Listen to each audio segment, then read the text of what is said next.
সংবিধান কচু পাতার পানি নয় যে চাইলেই পরিবর্তন করা যাবে, মন্তব্য সালাউদ্দিনের। বললেন, জুলাই সনদের বিষয়ে নির্বাচনের সাথেই গণভোট করা যায়।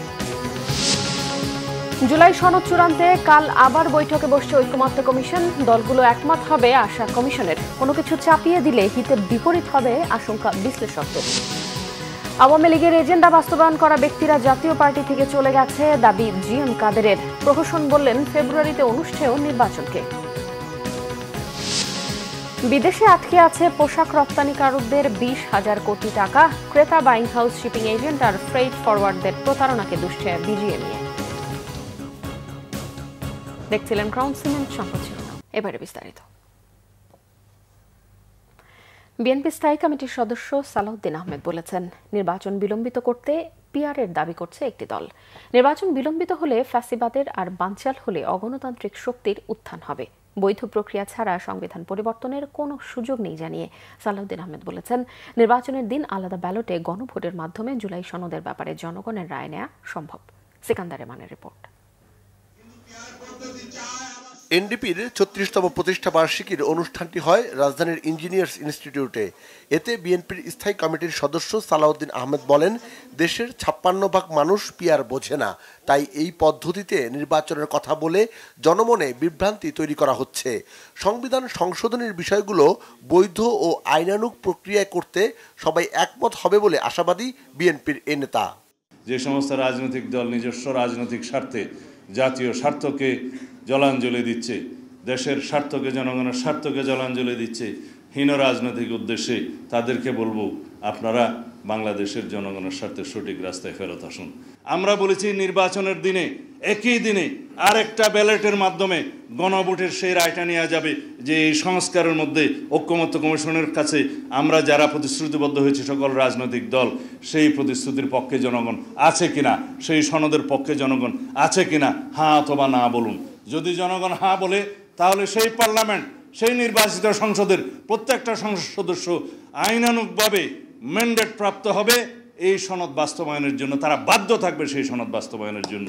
রাজধানীর শেরেবাংলা নগরে বিএনপির প্রতিষ্ঠাতা শহীদ রাষ্ট্রপতি জিয়াউর রহমানের মাজারে অ্যাসোসিয়েশন অব ইঞ্জিনিয়ার্স বাংলাদেশ অ্যাবের উদ্যোগে শ্রদ্ধা নিবেদন করা হয়। বিএনপির সিনিয়র যুগ্ম মহাসচিব রুহুল কবির রিজভী অভিযোগ করেন, প্রশাসনের গুরুত্বপূর্ণ পদে একটি বিশেষ ইসলামপন্থী রাজনৈতিক দলের সমর্থক আমলাদের বসানো হয়েছে। এটা সুষ্ঠু নির্বাচনের পথে বড় বাধা। এমন ব্যক্তিদের নিয়োজিত করুন যারা নিরপেক্ষ নির্বাচন করবে, কোনো দলের আজ্ঞাবাহক হবে না। আজকে 16 বছর শেখ হাসিনা দলের আজ্ঞাবাহী নির্বাচন কমিশন, প্রশাসন, পুলিশ দিয়ে একচেটিয়া দুর্বৃত্তের যে শাসন করেছিলেন, আওয়ামী ফ্যাসিবাদের শাসন করেছিলেন, আরেকটি কোনো নতুন ফ্যাসিবাদের শাসন এদেশে মানুষ দেখতে চায় না। রুহুল কবির রিজভী বলেন, জনগণ ভোট দিতে প্রস্তুত। নতুন কোনো ইস্যু তৈরি করে জনমতকে বিভ্রান্ত করার চেষ্টা যারা করছেন, তারা জনগণের কাছে ধরা পড়ে যাবে বলেও মন্তব্য করেন তিনি। ভালো ভালো তারা নীতিমালা গ্রহণ করবে। সিকান্দার রহমান, বাংলা ভিশন, ঢাকা। এদিকে বিএনপির ক্ষমতায় আসার সম্ভাবনা দেখে বিভিন্ন দেশের ব্যবসায়ীরা বাংলাদেশে বিনিয়োগে আগ্রহ দেখাচ্ছে, জানিয়েছেন বিএনপির ভারপ্রাপ্ত চেয়ারম্যান তারেক রহমানের পররাষ্ট্র বিষয়ক উপদেষ্টা হুমায়ুন কবির। জাতিসংঘের সাধারণ অধিবেশনের ফাঁকে একাধিক সাইডলাইন বৈঠকে এই আগ্রহের বিষয়টি উঠে আসে। বাংলাভিশনকে দেয়া একান্ত সাক্ষাৎকারে হুমায়ুন কবির আরও বলেছেন, তারেক রহমান প্রধানমন্ত্রী হলে তার সরকারে প্রাধান্য পাবে কর্মসংস্থান সৃষ্টির বিষয়টি। লন্ডনে তারেক রহমানের সাথে ঢাকায় নিযুক্ত মার্কিন রাষ্ট্রদূতের সাক্ষাতের বিষয়েও কথা বলেন তিনি। নিয়াজ মাকদুমের রিপোর্ট। অন্তর্বর্তী সরকারের প্রধান উপদেষ্টা ডক্টর মোহাম্মদ ইউনূসের প্রতিনিধি হয়ে জাতিসংঘে সাধারণ অধিবেশনে অংশগ্রহণ শেষে বাংলাদেশে ফিরেছেন বিএনপির ভারপ্রাপ্ত চেয়ারম্যান তারেক রহমানের পররাষ্ট্র উপদেষ্টা হুমায়ুন কবির। সফরের সার্বিক বিষয়ে একান্ত আলাপে তিনি বলেন, নিউ ইয়র্কে অনেকের সাথে একাধিক সাইডলাইন বৈঠক হয়েছে, সেখানে বিভিন্ন দেশের ব্যবসায়ীরা বাংলাদেশে বিনিয়োগে আগ্রহ দেখিয়েছে। গভর্নমেন্টের বাইরেও প্রাইভেট সেক্টরে এদের সবাই একটা কেউ গভর্নমেন্টাল ন্যাশনাল ইন্টারেস্ট আছে, কেউ ইনভেস্টমেন্ট ইন্টারেস্ট আছে। তো স্বাভাবিকভাবে ওরা এখন ভাবতেছে যে BNP is highly likely to come into office, বাংলাদেশের মানুষের ভোটের দ্বারা নির্বাচিত হয়ে। সো বিএনপির কী চিন্তাধারা বিভিন্ন বিষয়ে এগুলো জানার একটা ব্যাপক আগ্রহ এখন দেখা দিচ্ছে। তারেক রহমান সাহেবকে নিয়ে ব্যাপক আগ্রহ, ওনাকেই ভাবা হচ্ছে যে বাংলাদেশের মানুষের ভোটের দ্বারা নির্বাচিত হয়ে উনি আগামীতে প্রধানমন্ত্রী হতে যাচ্ছেন। লন্ডনে তারেক রহমানের সাথে ঢাকায় নিযুক্ত ভারপ্রাপ্ত মার্কিন রাষ্ট্রদূতের সাথে সাক্ষাতের বিষয়ে বলেন, আগামী নির্বাচনে বিএনপির ক্ষমতায় আসার সম্ভাবনা সবচেয়ে বেশি, তাই মার্কিন রাষ্ট্রদূত পরিচিত হতে গেছেন।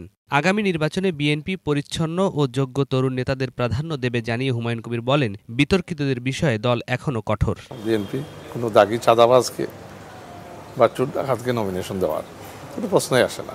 নির্বাচনের আগে নমিনেশনের ক্ষেত্রে প্রাধান্য তো অবশ্যই পাবে ভালো তরুণরা, যারা আপনার কোয়ালিটি ভিত্তিক যোগ্যতা রাখতে পারে, লেজিসলেশন মেকিংয়ে, পার্লামেন্টে, সরকার পরিচালনায় মানে দায়িত্ব পালন করতে পারে। এইরকম বিবেচনা রেখে সিলেকশনের তো আর 1-2 ক্রাইটেরিয়া না, অনেক ক্রাইটেরিয়া থাকবে। সিলেট 2 ওসমানীনগর বিশ্বনাথ থেকে নির্বাচন করতে চান তারেক রহমানের এই উপদেষ্টা। নির্বাচনকে কেন্দ্র করে তৃণমূলে কাজ করে যাচ্ছেন তিনি। তবে এ বিষয়ে চূড়ান্ত সিদ্ধান্ত দেবেন দলের ভারপ্রাপ্ত চেয়ারম্যান। নিয়াজ মাখদুম, বাংলা ভিশন, ঢাকা। জামায়াতে ইসলামের আমির ডক্টর শফিকুর রহমান বলেছেন, তারা ধর্মের ভিত্তিতে জাতিকে বিভাজিত করার পক্ষে নন। কোরআন হাদিসের আলোকে নিজের জ্ঞানকে জাতির জন্য কাজে লাগাতে হবে। শনিবার রাজধানীর মগবাজারে আল ফালা মিলনায়তনে কেন্দ্রীয় উলামা কমিটির উদ্যোগে দেশের বিশিষ্ট দাগ ও ওয়াইজ সম্মেলনে এই মন্তব্য করেন তিনি। ডক্টর শফিক বলেন, সাম্প্রদায়িক সম্প্রীতির অনন্য উদাহরণ বাংলাদেশ। দুনিয়ায় সাম্প্রদায়িক সম্প্রীতির যে কয়টি দেশ আছে উল্লেখ করার মতো, বাংলাদেশ এই জায়গাটায় বিশেষ স্থান দখল করে আছে। এখানে যারা আছেন তারা মানুষকে তাদের কর্তব্যের ব্যাপারে সতর্ক করেন, মানুষকে সুস্থ সুন্দর একটি সমাজ গঠনের জন্য উদ্বুদ্ধ করেন। কিন্তু আমরা এখানে ধর্মের ভিত্তিতে জাতিকে বিভাজিত করার পক্ষে নয়।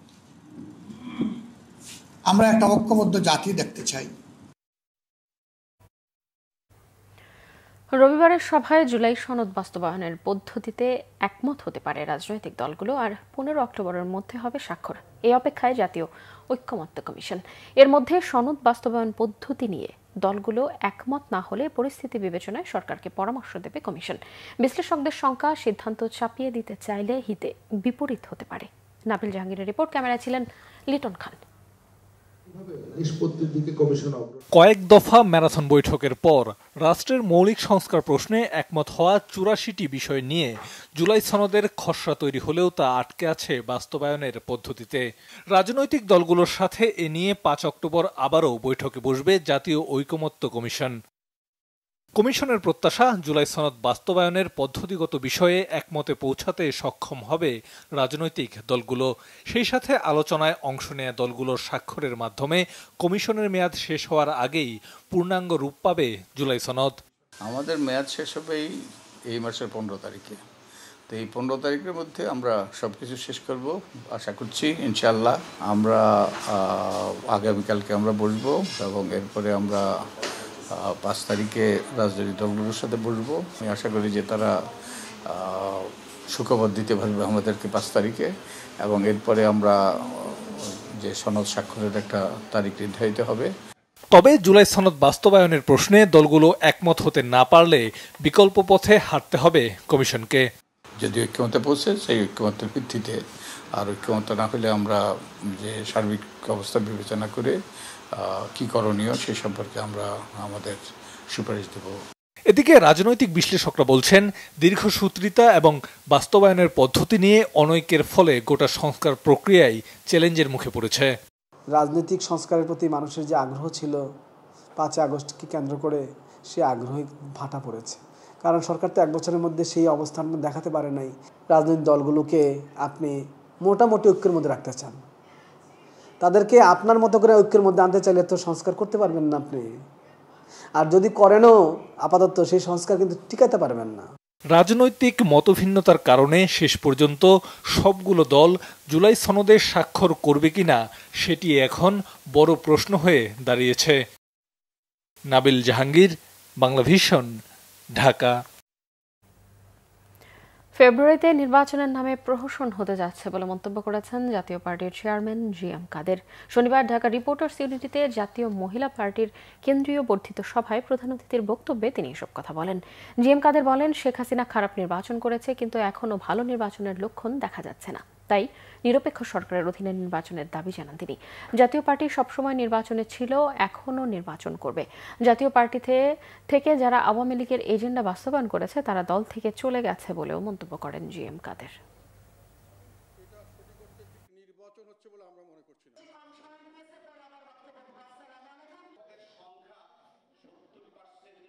ফেব্রুয়ারি মাসে যে নির্বাচনটি নিয়ে এত আলাপ আলোচনা হচ্ছে সেটার বিষয়ে আমাদের মতামত হলো এটা সঠিক অর্থে ঠিক নির্বাচন হচ্ছে বলে আমরা মনে করছি না। এটা নির্বাচনের নামে কিছুটা প্রহসন হচ্ছে বলেই আমার বিশ্বাস। কেননা যেটা আমরা শেখ হাসিনা সরকারের যে নির্বাচনকে নিয়ে আমরা এত সমালোচনা করেছিলাম যে শেখ হাসিনা নিজের দলের সঙ্গে দলের একটা নির্বাচন করেছিলেন, যেখানে দল তার প্রতিপক্ষ নিজের দলের লোকের সঙ্গে কম্পিটিশন করেছিলেন। সামান্য কিছু ব্যতিক্রম ছিল, আমাদেরকেও সেখানে ওনারা নিয়ে এসেছিলেন কিছুটা বাধ্য করে। এখনও মোটামুটি সরকারি দল এবং আধা সরকারি দল এই দুটোর মধ্যে নির্বাচন হচ্ছে। বিদেশে পণ্য পাঠিয়েও প্রতারণার কারণে রপ্তানির অর্থ দেশে আনতে পারছে না বহু পোশাক কারখানার মালিক। রপ্তানির বিপরীতে এরকম প্রায় 20,000 কোটি টাকা বিদেশে আটকে আছে বলে দাবি করেছে এই খাতের রপ্তানিকারক সংগঠন বিজিএমইএ। এর পেছনে বায়ারদের পাশাপাশি বাইং হাউস, শিপিং এজেন্ট ও ফ্রেট ফরওয়ার্ডদের যোগসাজশ দায়ী এমন অভিযোগ রপ্তানিকারকদের। তবে রপ্তানির অর্থ দেশে আনতে ব্যর্থতার জন্য রপ্তানিকারকদের অবহেলা ও অদক্ষতাই দায়ী বলছেন অভিযুক্তরা। জিয়াউল হক সবুজের রিপোর্টে বিস্তারিত। বায়ারদের অর্ডার অনুযায়ী বিশ্বের বিভিন্ন ব্র্যান্ডের পোশাক তৈরি করে প্রায় 100 কারখানা। তাদের শর্ত অনুযায়ী নির্ধারিত সময়ের মধ্যে পণ্য রপ্তানিতে আপ্রাণ চেষ্টা চালান তারা, কিন্তু পণ্য রপ্তানি করেও অর্থ বুঝে পান না অনেক রপ্তানিকারক। অস্ট্রেলিয়ার নামকরা ফ্যাশন খুচরা বিক্রেতা মোজাইক ব্র্যান্ডের কাছে এমন অর্থ আটকে আছে প্রায় $2 কোটি। এমন প্রায় 3 কোটি টাকার পণ্য পাঠিয়ে 1 টাকাও ফেরত পাননি কে গার্মেন্টস লিমিটেড। চট্টগ্রামের মেলো ফ্যাশনের রপ্তানি করা প্রায় 4 কোটি টাকাও আটকে গেছে প্রতারণায়। প্রায় একই রকম প্রতারণার শিকার বেজ ফ্যাশনও। এভাবেই আটকে গেছে প্রায় 2 ডজন রপ্তানিকারকের অর্থ। এমন এক অসহায় অবস্থা, কারণ এই ইন্টারন্যাশনাল যে সিস্টেমে হয়, আমরা যেভাবে প্রতারণার শিকার হচ্ছে সেটা হচ্ছে যে আমরা buyer, buying house, freight forwarders এবং শিপিং লাইন্স এরা সবাই মিলে কাজটা করছে। ছোট ছোট ফ্যাক্টরি তারা সমস্ত সময় একটা স্ট্রাগলিং থাকে, তারা কিছু কম্প্রোমাইজ করে ফেলে। এই কম্প্রোমাইজের সুযোগগুলো নিচ্ছে এই যে 4টা নেক্সাস। এখানে কিছু কিছু অসাধু বাইং হাউস আছে, তারা মিলে এই যোগসাজশে বায়ারদের সাথে যোগসাজশে এই কাজগুলো করে। ফ্রেট ফরওয়ার্ডে কী করলো, কনসার্নির অ্যাড্রেসটা চেঞ্জ করে দিল। যে কনসার্নি যেটা নেবেন ওই কনসার্নি চেঞ্জ করে আরেকটা কনসার্নির নাম দিয়ে দিল without the informing the original owner, তাকে না জানিয়ে, যেটা হচ্ছে টোটাল ভায়োলেশন। অ্যারাউন্ড 20,000 কোটি টাকা আমরা টাকাটা ফেরত পাইনি বাংলাদেশে, যে টাকাটা দেশে আসার কথা ছিল, দেশের সম্পদ। তবে রপ্তানির অর্থ আটকে যাওয়ার জন্য যাদের বিরুদ্ধে অভিযোগের তীর, সেই বাইং হাউস, শিপিং এজেন্ট এবং ফ্রেট ফরওয়ার্ডারদের দাবি রপ্তানিকারকদের অভিযোগ পুরোপুরি সত্য নয়। ম্যাক্সিমাম যেগুলো আমি দেখেছি সেটা আসলে কোনো ফরওয়ার্ডার এখানে ইনভলভ ছিল না। এটা বেসিকলি বায়ারগুলোই কিন্তু আসলে খুব নটোরিয়াস। এবং আমাদের বিজিএমইর ভাইরা ওনারা ভালো করেই জানেন যে ওনাদের অনেকগুলো বায়ার আছে যারা এই ধরনের কাজ করেছে এবং অনেক এক্সপোর্টারকে তারা অনেক বেশি তারা হয়রানি করেছে। এক ধরনের স্ক্যাম আছে, কিন্তু এই যে এই আমাদের ফ্যাক্টরি দু একটাও তারা কিন্তু এই ধরনের স্ক্যামের মধ্যে পড়ে গেছে। কিন্তু কিছু বায়ার আছে যে তারা আসলে এগুলো কিন্তু সঠিক বায়ার না। এরা এইভাবে নিয়ে কোনো একটা দুইটা শিপমেন্ট হয়তো ঠিকমতো করে, পরে কয়েকটা শিপমেন্ট নিয়ে পরে তারা কিন্তু আসতে কোনোভাবেই ফর্জ ডকুমেন্ট দিয়ে কাস্টম ক্লিয়ারেন্স করে তারা কিন্তু মাল নিয়ে যায়। রপ্তানির অর্থ আটকে যাওয়ায় দেনার দায়ে উৎপাদন বন্ধ করতে বাধ্য হন অনেক কারখানা মালিক। তাই রপ্তানিতে অশনি সংকেত বন্ধে চিহ্নিত প্রতারক চক্র নির্মূলের তাগিদ রপ্তানিকারকদের। জিয়াউল হক সবুজ, বাংলা ভিশন, ঢাকা। ভাষা সৈনিক, লেখক ও গবেষক আহমেদ রফিকের ইচ্ছে অনুযায়ী ইব্রাহিম মেডিকেল কলেজের শিক্ষার্থীদের গবেষণার জন্য তার মরদেহ দান করা হয়েছে। এর আগে শনিবার সকাল 11টায় কেন্দ্রীয় শহীদ মিনারে তার মরদেহ নেওয়া হলে শ্রদ্ধা জানায় নানা শ্রেণী পেশার মানুষ, বিভিন্ন রাজনৈতিক, সাংস্কৃতিক ও সামাজিক সংগঠন। নাবিল জাহাঙ্গীরের রিপোর্ট, ক্যামেরায় ছিলেন জামাল উদ্দিন। যেই মাতৃভাষার জন্য লড়াই করেছিলেন তার স্মৃতির বেদী শহীদ মিনারে শেষবারের মতো এলেন ভাষা সৈনিক আহমদ রফিক। মানুষের ভালোবাসা আর শ্রদ্ধায় সিক্ত হলেন তিনি। ফুল হাতে তাকে শেষ শ্রদ্ধা জানাতে ছুটে এসেছেন রাজনীতিবিদ, সংস্কৃতি কর্মী সহ নানা শ্রেণী পেশার মানুষ। তিনি আজীবন এই বাংলা ভাষার জন্য কাজ করেছেন, বাংলা ভাষার উন্নয়ন, বাংলা ভাষার সুরক্ষা, বাংলা ভাষার গতি তিনি রক্ষা করেছেন। এ ধরনের মানুষ তারা যে তাদের জীবনকে উৎসর্গ করে গণতন্ত্র, প্রগতিশীলতা, বৈষম্যহীন সমাজের আকাঙ্ক্ষা পোষণ করেছিলেন, এটাকেই আসলে বিবেচনা করা দরকার। উনি আমাদের জাতীয় জীবনে একজন ধ্রুবতারার মতনই বিচরণ করেছিলেন, যে ধ্রুবতারাকে অনুসরণ করে আমরা চলতে পারি। তার সমসাময়িক ছাত্ররা বলেন যে তিনি ছিলেন সবচাইতে মেধাবী। বিশিষ্টজনরা বলছেন তার গবেষণা ও চিন্তা চেতনার মাধ্যমে পরবর্তী প্রজন্মের মাঝে বেঁচে থাকবেন আহমদ রফিক। জাতি একজন শ্রেষ্ঠ সন্তানকে হারালো, একটা ইতিহাসের বিদায় হয়েছে। আমাদের জাতীয় জীবনে এটা অপূরণীয় ক্ষতি। তার কর্মের মধ্য দিয়ে তিনি জীবিত থাকবেন, আমাদেরকে অনুপ্রাণিত করবেন, সারা জাতি অনুপ্রাণিত হবে। তিনি কোনো শাসকদের কোনো অনুকম্পা লাভের তিনি চেষ্টা করেননি। কোনো স্বীকৃতি, কোনো পুরস্কার কখনো তার আদর্শ থেকে, তার কমিটমেন্ট থেকে কখনো তাকে বিচ্যুত করতে পারেনি। মৃত্যু পর্যন্ত আজীবন তিনি সেই মুক্তি সংগ্রামের, গণমানুষের সংগ্রামের যে চেতনা, সেই চেতনাকে ধারণ করেছেন, লালন করেছেন। ওনার মতো এত পরিষ্কার পরিচ্ছন্ন চিন্তার মানুষ লেখনীর মধ্যে আছে, এটা আমি খুব কম দেখেছি। আমি মেনে নেব না যে উনি চলে গেছেন, উনি আছেন আমাদের সাথে। আমি ওনার বড় ভাইয়ের মেয়ে, উনি আমাদের পরিবারের একটা বিশাল ছায়া হয়েছিলেন আর কি, আমাদের সুখ দুঃখে। শ্রদ্ধা শেষে শোক র্যালির মাধ্যমে তার মরদেহ নিয়ে যাওয়া হয় ইব্রাহিম মেডিকেল কলেজে। চিকিৎসা গবেষণার জন্য তিনি মরণোত্তর দেহদান করে গেছেন। আহমদ রফিকের জন্ম 1929 সালের 12 সেপ্টেম্বর ব্রাহ্মণবাড়িয়ায়। 52 ভাষা আন্দোলনের অগ্রসেনানী ছিলেন আহমদ রফিক। তিনি শতাধিক বই লিখেছেন ও সম্পাদনা করেছেন। তার অবদানের স্বীকৃতিস্বরূপ তিনি বাংলা একাডেমি পুরস্কার, 21 পদক পেয়েছেন। এছাড়া কলকাতার ট্যাগর রিসার্চ ইনস্টিটিউট তাকে রবীন্দ্র তত্ত্বাচার্য উপাধিতে ভূষিত করেছে। নাবিল জাহাঙ্গীর, বাংলা ভিশন, ঢাকা। গণ অধিকার পরিষদের সভাপতি নুরুল হক নূর বলেছেন, তার নিজের ওপর হামলার বিচার না করা হলে এবং জড়িতদের শাস্তি না দিলে বেঁচে থাকলে ভবিষ্যতে তাদের গলায়ও গামছা পরানো হবে। দেশে ফেরার সঙ্গে সঙ্গে হযরত শাহজালাল আন্তর্জাতিক বিমানবন্দরে সাংবাদিকদের উদ্দেশ্যে কড়া হুঁশিয়ারি দিয়েছেন গণ অধিকার পরিষদের সভাপতি নুরুল হক নূর। তিনি বলেন, শেখ হাসিনার সময়েও এ ধরনের বর্বরোচিত হামলার শিকার হননি তিনি। গত 29 আগস্ট বিজয়নগরে সংঘর্ষে গুরুতর আহত হন নূর। সিঙ্গাপুরের চিকিৎসা শেষে দেশে ফিরে আজ এই কথা বলেন তিনি। হামলার ঘটনায় বিচার সহ সরকারি তদন্ত কমিটির কার্যকারিতা নিয়ে সংশয় প্রকাশ করে তিনি বলেন, তদন্তে গাফিলতি থাকলে দেশে নির্বাচন বিরাট সংকটে পড়বে, তাই হামলায় জড়িতদের খুঁজে বের করে শাস্তি দিতে হবে।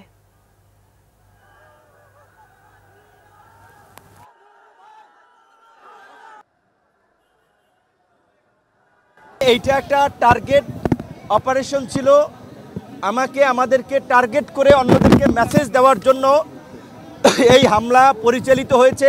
তাই আমি অন্যান্য রাজনৈতিক দল, গণ অভ্যুত্থানের আন্দোলনকারী নেতৃবৃন্দকেও বলবো, আপনারা যদি পরবর্তী সিরিয়ালে পড়তে না চান, এই ঘটনায় যেই জড়িত থাকুক, যত বড় ক্ষমতাধর ব্যক্তি জড়িত থাকুক, তাকে বিচারের মুখোমুখি করতে হবে, চাকরিচ্যুত করতে হবে। খাগড়াছড়িতে আজ রবিবার সকাল 6টা থেকে 144 ধারা প্রত্যাহার করা হচ্ছে। এর আগে শনিবার জম্মু ছাত্র জনতার ব্যানারে ডাকা সড়ক অবরোধ স্থায়ীভাবে প্রত্যাহার করা হয়। শনিবার সকালে জম্মু ছাত্র জনতার মিডিয়া সেল থেকে বলা হয়, গত 1 অক্টোবর প্রশাসনের সাথে দ্বিতীয় দফা বৈঠকে 144 ধারা প্রত্যাহার ও হত্যাকাণ্ডে জড়িতদের দৃষ্টান্তমূলক শাস্তি এবং ক্ষতিগ্রস্তদের মানবিক সহায়তা সহ 8 দফা দাবি তুলে ধরা হয়। প্রশাসনের পক্ষ থেকে দাবিগুলো বাস্তবায়নের আশ্বাসে সড়ক অবরোধ প্রত্যাহারের সিদ্ধান্ত নেওয়া হয়েছে। তবে দাবি আদায় না হলে আরও কঠোর কর্মসূচির হুঁশিয়ারিও দেন তারা। এদিকে আজ রবিবার সকাল 6টা থেকে 144 ধারা প্রত্যাহারের সিদ্ধান্ত নিয়েছে প্রশাসন। অন্যদিকে খাগড়াছড়ি সদর উপজেলায় সাম্প্রতিক সহিংসতায় ক্ষতিগ্রস্ত 28টি পরিবার ও ব্যবসায়ীদের পুনর্বাসনের সহায়তা দিচ্ছে পার্বত্য জেলা পরিষদ। 3 দফা দাবি না মানলে অসহযোগ আন্দোলন কর্মসূচির ঘোষণা দিয়েছে মনোনয়নপত্র প্রত্যাহার করা ঢাকার ক্লাবগুলো। তাদের দাবি, বিসিবি নির্বাচন বাতিল না করলে কোনো ধরনের ক্রিকেটে দেশের কোনো ক্লাব অংশ নেবে না। শনিবার মোহামেডান ক্লাবে দেশের শীর্ষস্থানীয় ক্লাবগুলোকে নিয়ে সংবাদ সম্মেলন করে নির্বাচন বর্জনের ঘোষণা দেয় সংগঠকরা। মনির হোসেন খানের রিপোর্ট। ক্রমেই জটিল হচ্ছে বাংলাদেশ ক্রিকেট বোর্ডের নির্বাচন। দিন দিন বাড়ছে নাটকীয়তা। 15 ক্লাব নিষিদ্ধের প্রতিবাদে মনোনয়নপত্র প্রত্যাহার করেছেন তামিম ইকবাল সহ হেভিওয়েট 17 প্রার্থী। তারা এবার নির্বাচন বাতিলের দাবি জানিয়েছেন। 3টি দাবি তাদের, হয় অ্যাডহক কমিটি গঠন, নয়তো বর্তমান কমিটির মেয়াদ বাড়িয়ে নতুন নির্বাচন তফসিল ঘোষণা। প্রয়োজনে কঠোর কর্মসূচির ঘোষণা দিয়েছেন তারা। 5 অক্টোবরের মধ্যে উত্থাপিত দাবি পূরণ না হলে সকল ক্লাব ও সংগঠকদের পক্ষে বৃহত্তর অসহযোগ আন্দোলনের কর্মসূচি ঘোষণা করছি। বিতর্কিত ইলেকশনের নীল নকশা বাতিল করা না হলে আসন্ন কোনো ধরনের টিকেটে দেশের কোনো ক্লাব অংশ নেবে না। ক্লাব সংগঠকদের অভিযোগ, বর্তমান সভাপতি আমিনুল ইসলাম বুলবুল স্বেচ্ছাচারিতা করছেন। অনিয়মের অভিযোগ সাবেক সভাপতি ফারুক আহমেদের কাউন্সিলরশিপ পাওয়া নিয়ে। তাদের চোখে নাটের গুরু যুব ও ক্রীড়া উপদেষ্টা, যদিও সরাসরি তার নাম মুখে নিতে রাজি নন কেউই। যিনি আদালতে গিয়েছেন তিনি কিন্তু তার অধীনে কিন্তু এই 15টি ক্লাব লিগে অংশগ্রহণ করেছিল এবং সুষ্ঠুভাবে লিগ সম্পন্ন হয়েছিল। আবার উনি আবার রিট করেছে, তাহলে এখানে দ্বিচারিতা। আমরা কিন্তু আস্তে আস্তে এখান থেকে বেরিয়ে আসতে হবে, ক্রিকেট বোর্ডকে বেরিয়ে আসতে হবে, এনইসি তার শুভবুদ্ধি উদয় হবে এবং যারা ক্লাবের সংগঠক আছেন তাদেরকে অবশ্যই মূল্যায়ন করতে হবে। শুক্রবার বিকেলেও নির্বাচনের পক্ষে ছিলেন লুৎফুর রহমান বাদল। রাতেই তার ইউটার্ন। নিজের মত পরিবর্তনের কারণ ব্যাখ্যা করেন তিনি। সাবেক অধিনায়ক ও বিসিবি পরিচালক খালেদ মাহমুদ সুজনের চোখে বিসিবি নিয়ে যা হচ্ছে তা নাটকের চেয়ে কম নয় মোটেও। ক্লাব কিন্তু খেলে না, খেলে প্লেয়াররা। আপনি যে এতগুলা প্লেয়ারের রিজিকের ব্যাপার থাকবে, কারণ আপনি যারা এখানে সংগঠক আছেন, যারা ক্লাবগুলোকে চালায়, তারা যদি আজকে ক্রিকেট বোর্ডের মানে কাউন্সিলরশিপ না থাকে, ভোটের রাইটস না করতে পারে, তাহলে তারা কেন ক্লাবকে টাকা দিবে? জেলাগুলি থেকে উনি 10টা উনি কন্ট্রোল করতে পেরেছে, এটা আমার কাছে মনে হয়েছে, এটা আমার ব্যক্তিগত ধারণা। ওনার এখন দরকার ছিল বুলবুলকে বা ওনার ক্যান্ডিডেটকে পাস করার জন্য 13টা ভোট। সেই জন্য কিন্তু উনি সবসময় ক্লাব থেকে 3টা, আপনারা যদি খেয়াল করে থাকেন, উনি কিন্তু 2টাতেও রাজি হয় না, সবসময় 3টা। শনিবার নির্বাচন থেকে নিজের নাম প্রত্যাহার করেছেন রাজশাহী বিভাগের পরিচালক পদপ্রার্থী হাসিবুল আলম। রবিবার আদালতের রায় দেখে নিজেদের সিদ্ধান্ত জানাবেন তামিমপন্থী জেলা ও বিভাগের পরিচালক পদপ্রার্থীরা। মনির হোসেন খান, বাংলা ভিশন, ঢাকা। সংবাদ শেষ করব ক্রাউন 7 শিরোনামগুলো আরো একবার জানিয়ে। সংবিধান কচু পাতার পানি নয় যে চাইলেই পরিবর্তন করা যাবে, মন্তব্য সালাউদ্দিনের। বললেন, জুলাই সনদের বিষয়ে নির্বাচনের সাথেই গণভোট করা যায়। জুলাই সনদ চূড়ান্তে কাল আবার বৈঠকে বসছে ঐক্যমত্য কমিশন। দলগুলো একমত হবে আশা কমিশনের। কোনো কিছু চাপিয়ে দিলে হিতে বিপরীত হবে আশঙ্কা বিশ্লেষকদের। আওয়ামী লীগের এজেন্ডা বাস্তবায়ন করা ব্যক্তিরা জাতীয় পার্টি থেকে চলে গেছে, দাবি জিএম কাদেরের। প্রহসন বললেন, ফেব্রুয়ারিতে অনুষ্ঠেয় নির্বাচনকে।